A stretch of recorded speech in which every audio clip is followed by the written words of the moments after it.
কি আনছেন এগুলা? হ্যাঁ, কফি কেমন আজকে বাজারের দের? একটু ফুলকপি ভালো কত আছে এটি? বর্তমানে। কত করে পিস আজকে? ফুলকপি আসলে পড়ছে আমার 32 টাকা।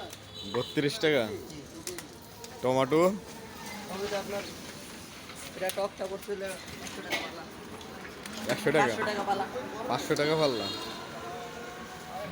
আজকে বাজার কি কম না বেশি? বাজার রেট মোটামুটি আছে।